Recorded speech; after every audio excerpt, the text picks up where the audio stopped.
Sarah Raymond had never seen a ballroom ceiling so high.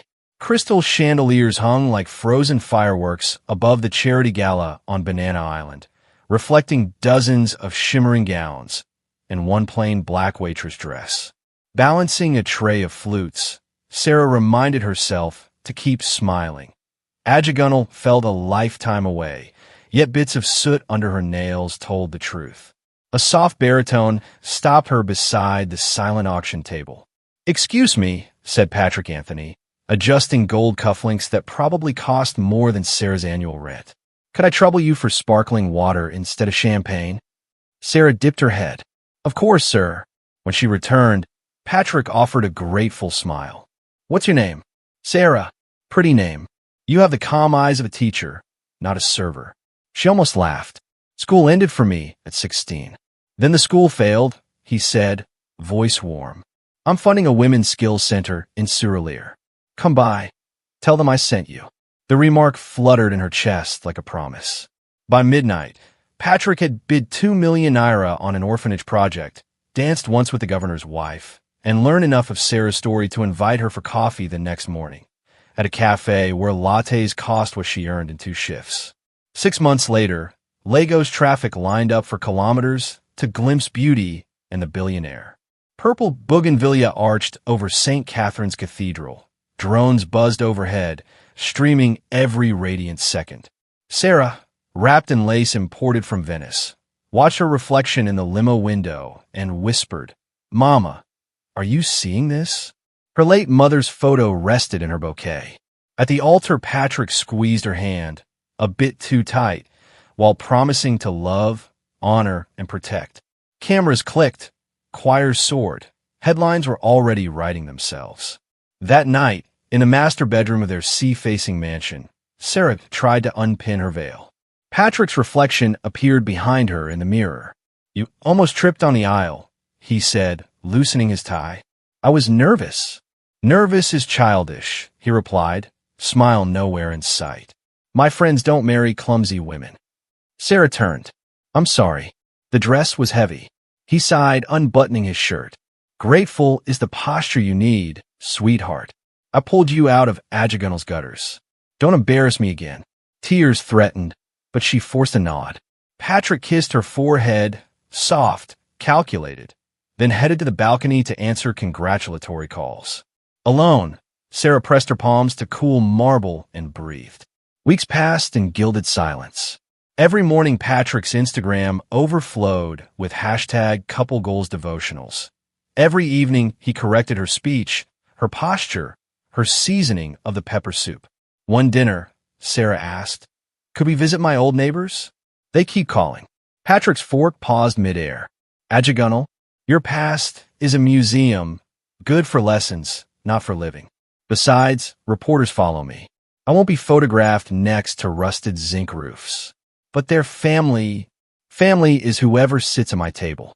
His tone iced over. End of conversation. Sarah swallowed the sting. Outside, the lagoon glittered under moonlight, beautiful, unreachable, mirroring her own reflection, a woman wrapped in diamonds yet tightening invisible chains around her wrists. In the hush of that opulent prison, she understood. The fairy tale's gate had locked from the outside, and the mask her husband wore in public was made of iron, as heavy as the vows that now pinned her firmly in place. The public image. On a bright Tuesday in Ikoyi, Patrick Anthony strode into the studios of Morning Lagos Live, greeting the crew with choir boy politeness. Cameras rolled. "Host, viewers, meet Forbes Africa's newest changemaker under 40. Patrick, your foundation donated 20 million naira to girls' education last quarter alone. How do you stay humble?" Patrick's practiced chuckle filled the room. "If you remember God as the source, pride is impossible. I simply serve." Millions watching at home reposted the clip. Instagram lit up with captions like #King with a crown of grace. Behind the lights, Sarah sat offset in a designer midi dress, hands folded, smiling just enough.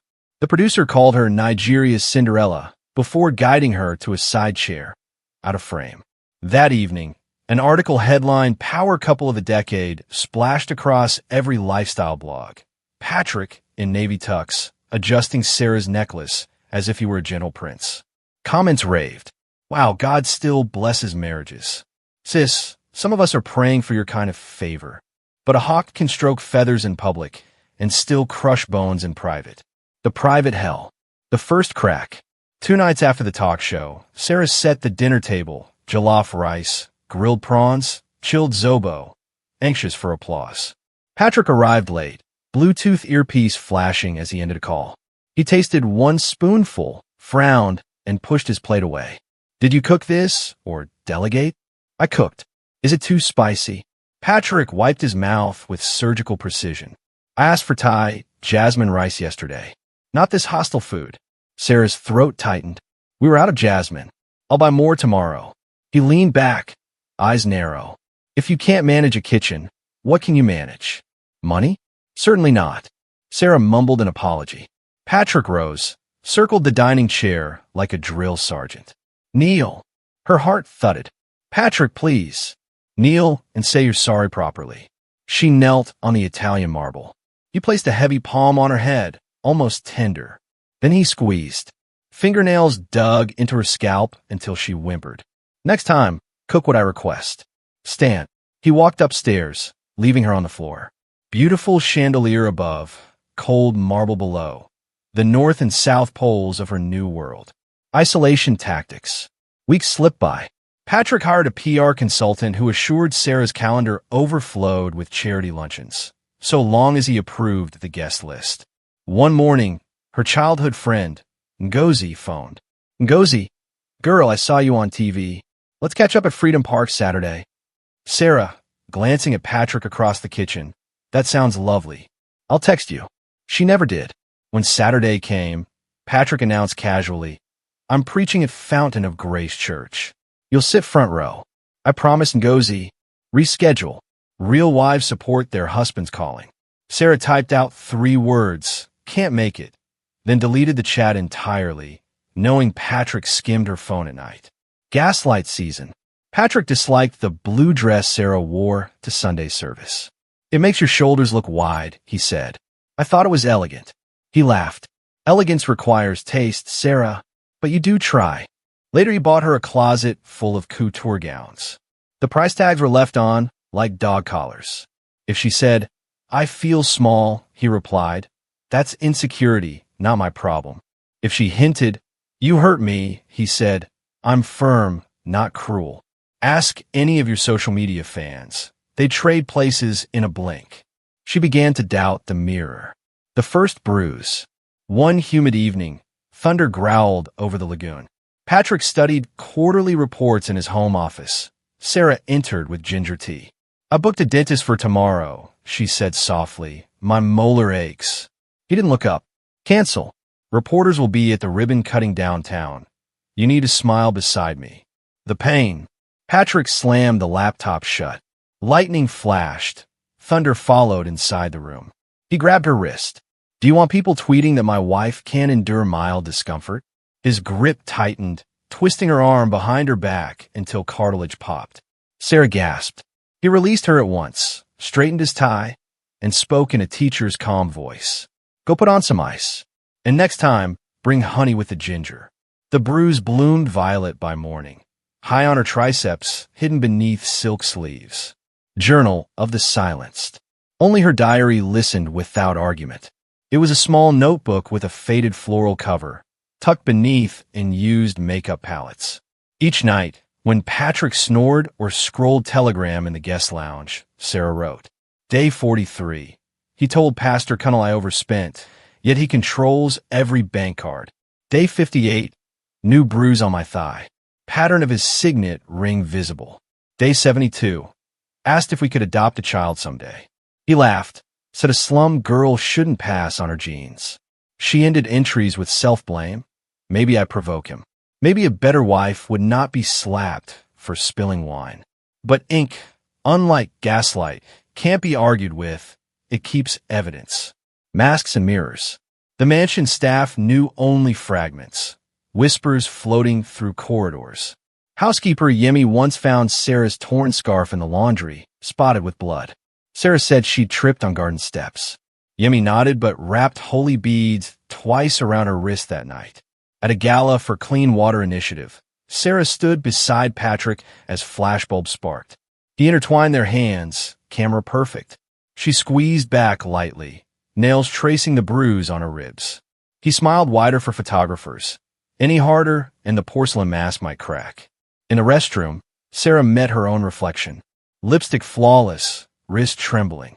She whispered to the mirror, "You are alive. Stay alive." Then she fixed her posture, as coaches teach pageant queens, and walked back to the ballroom. Escalation. On an August night, soaked with harmattan dust, Patrick returned from men's prayer retreat smelling of whiskey. Sarah sat on the edge of the four-poster bed, Bible open.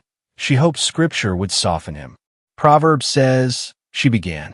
His palm flew faster than thought. The slap set off, ringing in her ears. She collapsed on a Persian carpet.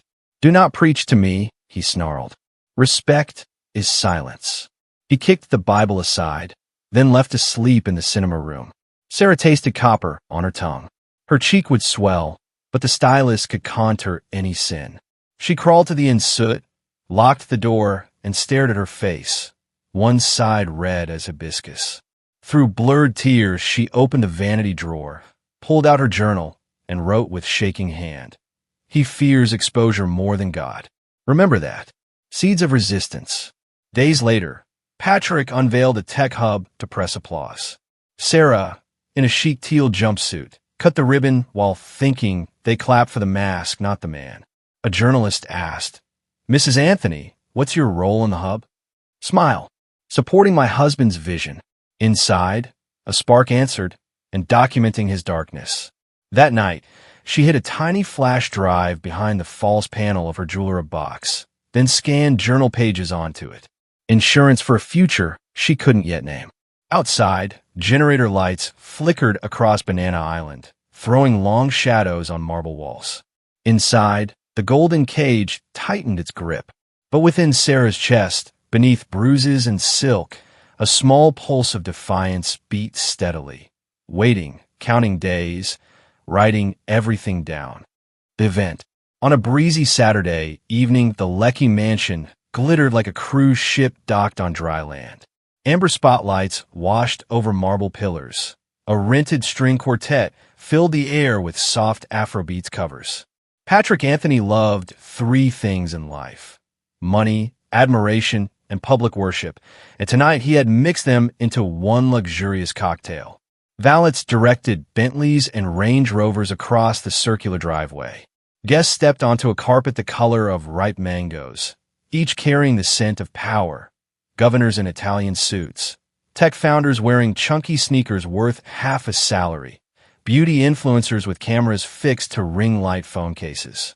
The hashtag Anthoniella de Soirée trended before the first flute of champagne left the silver bucket. Inside, the dining hall looked like a palace banquet. One long mahogany table set for 24, every place card printed in gold leaf. At the head sat Patrick, back straight, smile almost angelic. Beside him, Sarah adjusted her emerald gown, reminding herself to inhale for 6 seconds, exhale for 6 more. Her therapist's trick from a single, secretly attended session. Patrick raised his glass. To vision, to favor, and to the friends who make both possible. Waiters glided by with pepper prawn starters. Laughter swirled. Patrick switched effortlessly between Yoruba, English, and a sprinkle of French, flattering every guest. Business talk sparkled like jewelry. Sarah contributed rehearsed compliments about investment climate and corporate social responsibility. Halfway through the main course, a fusion of Sia-spiced lamb and truffle mashed yam, Patrick stood again. "One more toast," he announced, voice ringing off crystal. "My wife, Sarah, is the heartbeat of this home, even if she still burns rice sometimes." The table chuckled. Sarah rose to meet the joke gracefully. A server leaned in with fresh roes. Her fingers, slick with nervous sweat, slipped just as Patrick swung his glass to clink hers. Pink liquid cascaded down his custom-made agbada, splashing onto the white tablecloth. Time froze. Cutlery paused mid-air. The string quartet hit a wrong note. Patrick wiped his sleeve, face tight, then force a grin. "Ladies and gentlemen," he declared, eyes never leaving Sarah, "you can take the girl out of the slum, but you can't take the slum out of the girl." The hall erupted, some in genuine laughter, others in polite, uncertain giggles. Sarah's cheeks blazed hotter than the spilled wine. She bowed her head, mumbling apologies while dabbing at the stain with a linen napkin. At the other end of the table, a tall, clean-shaven man did not laugh. Juan Morgan, human rights lawyer and Patrick's university roommate, tapped his fork once, then watched Sarah as though the rest of the room had gone blurry. The confrontation. Dessert arrived. Many plantain tarts flamed in rum, but the merriment never fully returned. Patrick excused himself to change clothes, cracking one final joke about splash damage insurance. Guests roared. Sarah kept her eyes on her plate. One leaned toward her. "Ma'am, may I borrow a minute of your time?" His tone was gentle yet firm. Patrick wasn't back. No one objected. Outside, garden lights twinkled along the infinity pool. The lagoon reflected a three-quarter moon, water lapping softly against the marble coping. Sarah felt as though the cool night might let her breathe. One spoke first. "I'm sorry for what happened in there." That wasn't humor.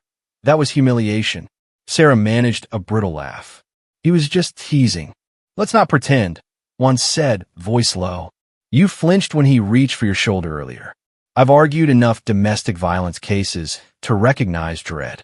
Her rehearsed responses, "I'm fine. God is working on us. Marriage has ups and downs," clogged her throat. The lagoon breeze carried a faint scent of seaweed mixed with jasmine. It smelled like freedom and memory at once. Tears blurred the garden lights. Juan waited, hands folded. "Sarah, I promise you confidentiality and help, but only if you want it." She opened her mouth, closed it, then finally whispered, "Please don't hate me for being weak." "He breaks you to make you feel weak," Juan replied. "Truth makes you strong. Tell me." Words poured out like water, bursting a cracked dam. She described the scalp bruises from kneeling on marble, the twisted wrist, the kick that left a ring-shaped bruise on her thigh. She confessed how he monitored calls, deleted contacts, banned her from adjugal visits. She showed one a faint yellow mark on her upper arm, the latest souvenir. Under the garden's soft, lighting the bruise looked like a fading sunset, but Juan's eyes widened all the same. He fought to keep his voice steady. "How long?" "Since the wedding night," she breathed. "I thought if I loved better, prayed harder." Juan exhaled, fists unclenching. "Listen carefully. None of this is your fault. Abuse thrives in silence. You're not alone." Sarah hugged herself, silk fabric rustling. "He's a public hero. No one will believe me." "I will," Juan said. He pulled out his phone. "And the court will, once we gather evidence." "Do you have any?"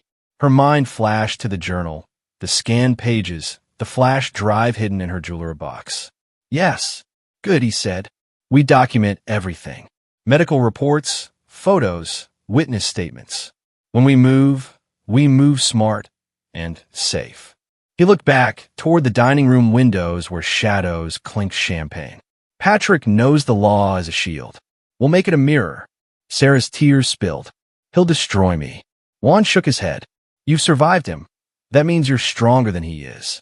And you have allies, me, my network, NGOs, media contacts who owe me favors.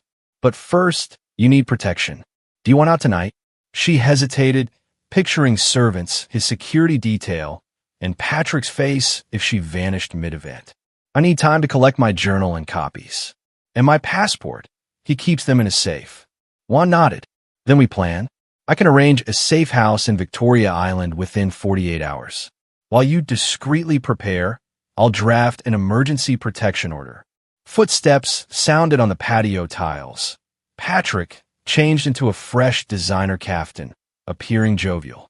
"There you two are. Juan stealing my wife." He laughed, slipping an arm around Sarah's waist. She stiffened. Juan noticed. Patrick's smile didn't reach his eyes. "We were just teasing inside. Hope my Cinderella forgives me for the mess."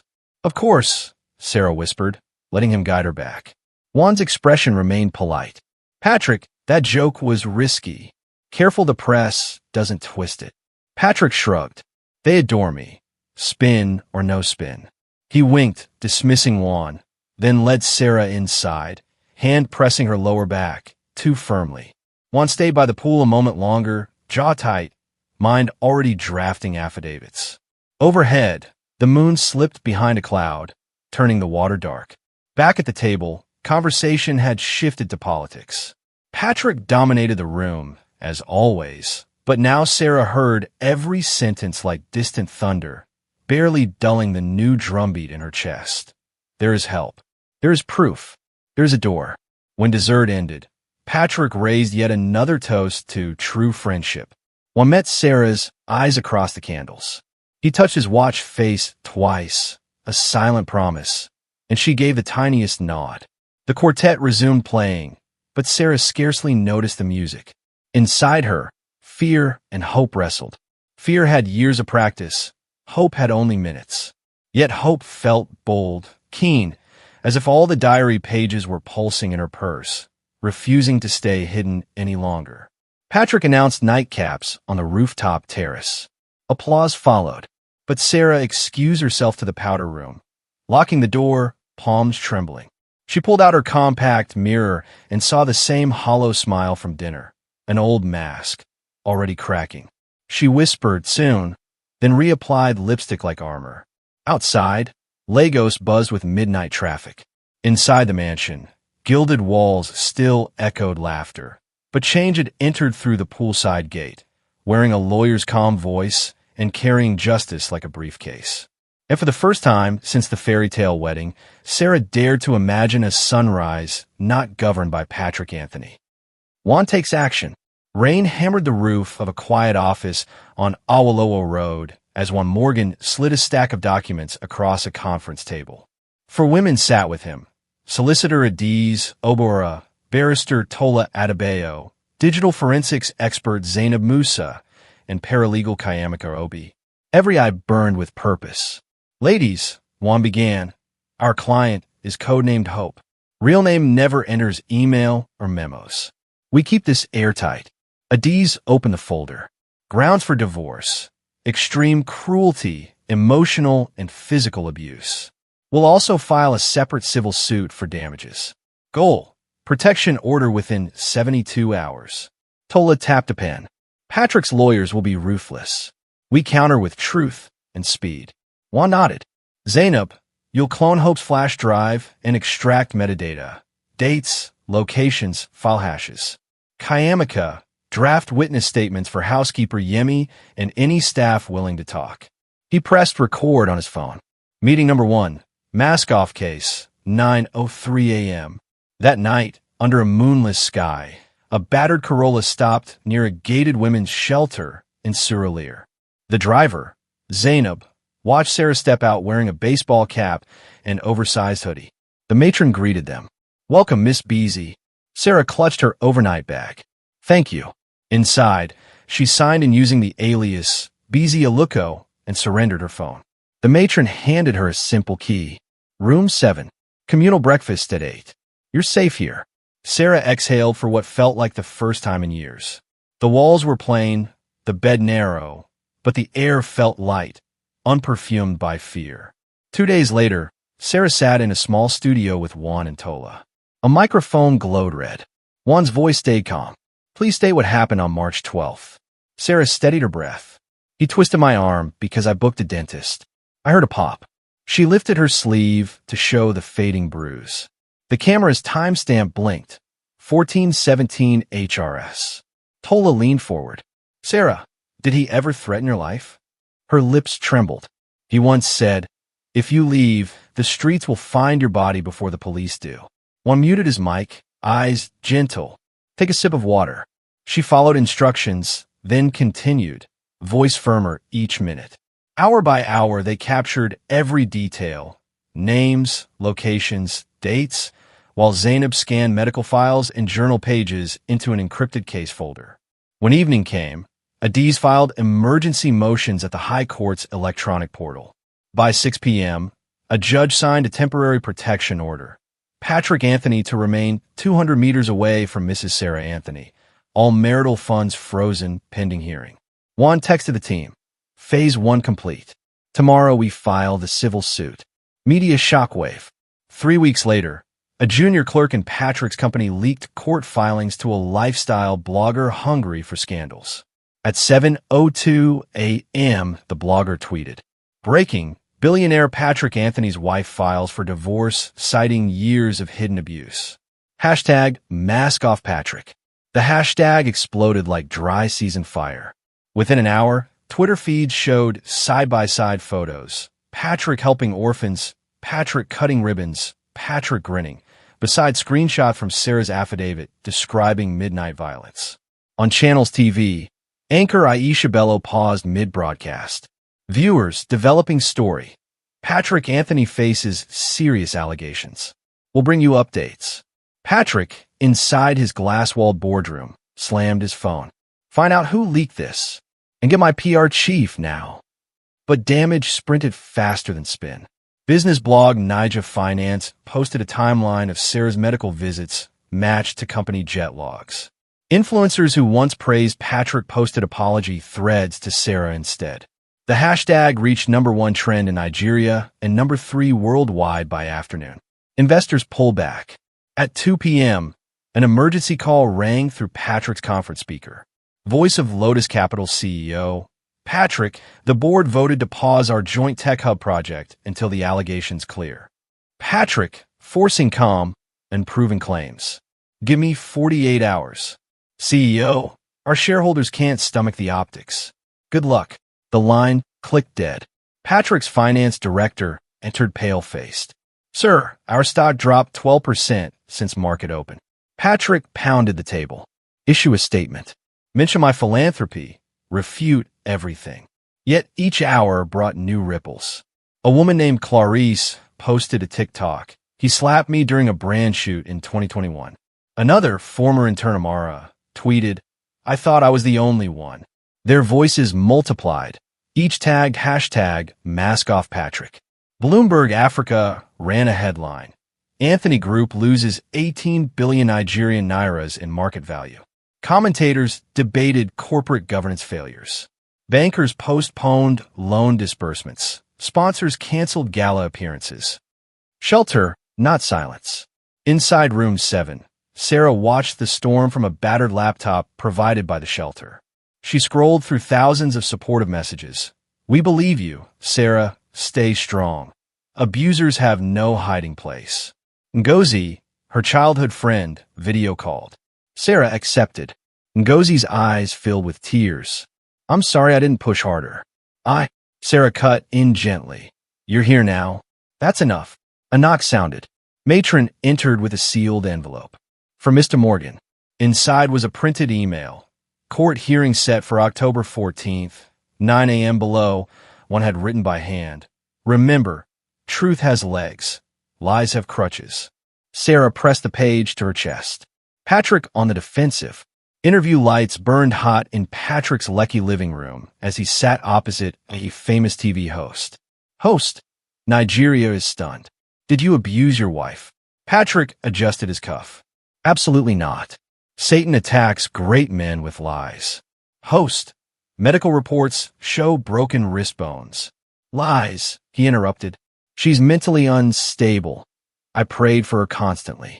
Across social media, clips of the interview met brutal scrutiny. Viewers zoomed into his micro-expressions, dissecting every denial.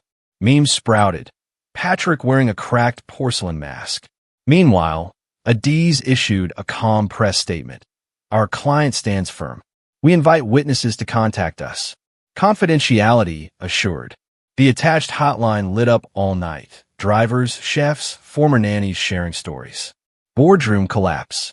At dawn, Patrick's CFO requested resignation. Audit committee fears lawsuits for ignoring red flags. Regulators may probe. Patrick scoffed. They wouldn't dare.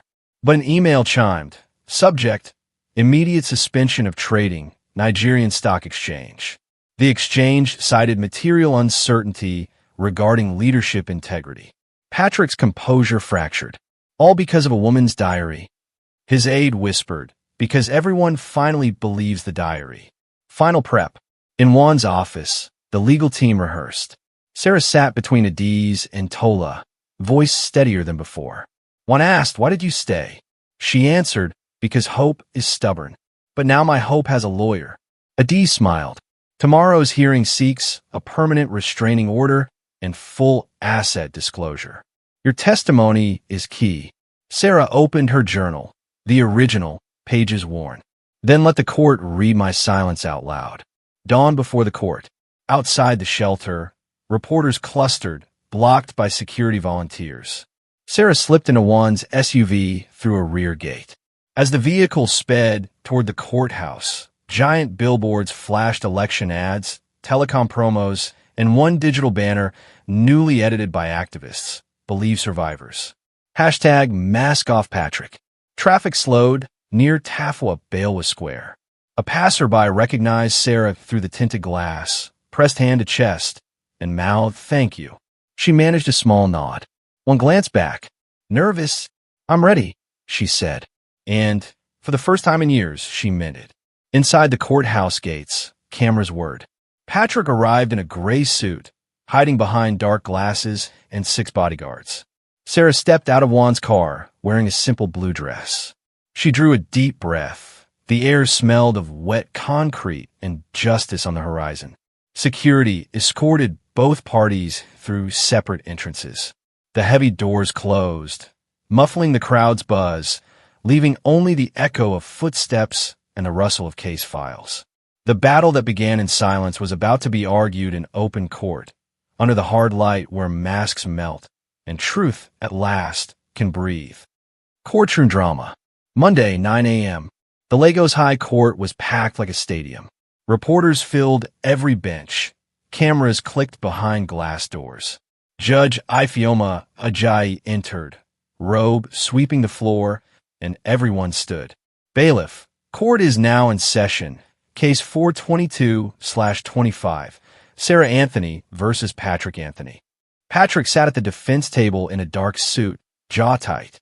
2 lawyers flanked him. Sarah took her seat beside Juan and the female team. She wore a plain navy dress and held her floral journal like a small shield. Opening statements. Patrick's lawyer, Mr. Cootie, rose first. "My client is a victim of lies. There is no medical proof he caused harm. This case is gold digging, nothing more." Juan stood next. "We will show patterns of cruelty, documented in writing, images, and testimony. The mask Patrick wears in public will fall today." Patrick on the stand. Cootie called Patrick to testify. Cootie, "Mr. Anthony, did you ever strike your wife?" Patrick, leaning forward, "Never. She bruises easily. She once walked into a door." Juan crossed. "Juan, sir, can you explain why your door left a ring-shaped mark that matches the crest on your signet ring?" Patrick hesitated. "Coincidence." Juan projected a close-up photo on the court screen. The pattern was clear. Gasps rippled. Sarah's turn. Juan called Sarah.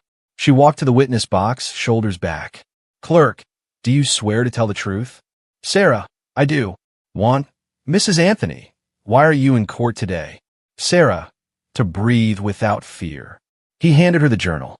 "Please read the entry for April 6th. Her voice shook but stayed loud enough. "He ordered me to kneel for burning the stew. When I cried, he said tears were proof I needed more discipline." People whispered. Some wiped eyes. Cootie objected. "Hearsay." Judge Ajayi overruled.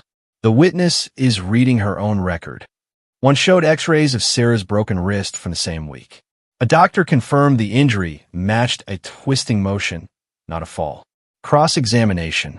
Cootie tried to discredit her. "Cootie, Mrs. Anthony, you enjoyed designer clothes and cars. Why stay if you were abused?" Sarah met his gaze. "Hope kept me. Shame caged me. Money never healed bruises." Cootie pressed. "Isn't it true you want the mansion?" "Sarah, I want safety. If the court thinks a house can help me rebuild, I'll accept. If not, I'll still be free." Witnesses. Housekeeper Yemi testified she saw Patrick shove Sarah against a wall. A former driver recalled stopping at a pharmacy for painkillers while Patrick waited in the car, impatient and angry. Closing arguments. One faced the jury box. Abuse often hides behind fine gates. But ink does not lie. Bones do not lie. Courage will not lie today. Cootie repeated, "No direct video, but his voice lacked force. Judge Ajayi recessed for 2 hours. Noon sun baked the courthouse as spectators debated outside. Sarah sat in a quiet side room with Juan. Sarah, what if they still doubt me? Juan, evidence speaks. Trust it. Verdict. 3 p.m. Everyone filed back in. Judge Ajayi read slowly. On claims of physical and emotional abuse, the court finds for the plaintiff. Patrick stiffened. Mrs. Sarah Anthony is granted sole ownership of the Leckie mansion, 2 vehicles, 40% of Anthony Group shares held in joint title, and monetary damages of 800 million naira. A permanent restraining order is issued. Court adjourned. The gavel struck. Sarah exhaled like she had been underwater for years. Adiz hugged her. Cameras caught tears on both cheeks. Patrick shouted, "This is robbery." Bailiffs blocked him. Reporters swarmed as he was led out a side door. Face red, tie askew. Patrick's downfall. Financial freefall. Within days, bank notices piled on Patrick's desk. Margin calls, frozen accounts, board removals. The stock exchange suspended him as CEO. Headlines turned savage. From saint to sinner, Patrick Anthony loses empire overnight. Sponsors erased his image from billboards. A late-night host joked, "Looks like Patrick's charity begins at home and ends in court." Social media reversal. Memes flooded timelines. Patrick's face edited on a broken masks. Influencers filmed skits of spilling juice and mocking his slum comment. Hashtag Mask Off Patrick stayed #1 for a week. The viral plea. At dusk, Patrick sat alone in a cheap apartment, ring light reflecting in tired eyes. He clicked go live. Patrick, brothers and sisters, I repent. Sarah, I'm sorry. Please forgive me so the world can see God's mercy. Viewers added laughing emojis. Some typed, too late. Others wrote, turn yourself in. The video spread anyway. The next morning gossip sites posted it with the headline, "Billionaire begs, nobody buys it." Final confrontation. Weeks later, Sarah visited the Leckie mansion, now legally hers, to oversee repairs. Media vans parked outside, hoping for glimpses. As she stepped through the iron gate, Patrick ran up, camera crew trailing. Patrick, Sarah, wait. Talk to me. She paused on the marble steps. Security held ground, but didn't shove him away. Patrick fell to his knees. I lost everything. You're all I have. Forgive me, on camera, please. Show them you're Christian. He gestured to the lens. Sarah studied him, eyes puffy, suit wrinkled. She spoke calmly, voice carrying, "Forgiveness is between me and God. Trust died the first night you hurt me." Patrick reached for her hem. She stepped back. "Stand up, Patrick. Cameras won't save you." Then she turned and walked inside. The heavy door shut, sealing out the noise. The clip went viral within an hour, viewed 10 million times. Commenters praised her poise. Strength looks like walking away. New beginnings. Months later, a ribbon cutting took place at the former mansion, now renamed the Raymond Center for Women's Healing and Skills. Sarah spoke to a small crowd. I live here in fear. Today, it becomes a house of hope. If anyone tells you silence is holy, remember my story. Truth sets free. Juan smiled from the front row. Ngozi volunteered at the daycare wing. Yemi managed the kitchen, serving dishes Sarah never had to kneel for again. Epilogue. Patrick filed for personal bankruptcy. He worked as a consultant for small firms. Name whispered with pity and disdain. Occasionally bloggers caught him in church pews, face hidden. The world moved on. Sarah, however, glowed on magazine covers not as a trophy wife, but as a survivor and philanthropist. When asked how she felt about her past, she told a journalist, "I don't live there anymore." A mask broke, a woman rose. And in the quiet evenings after programs ended, she sometimes opened the old floral journal, now framed behind glass in her office.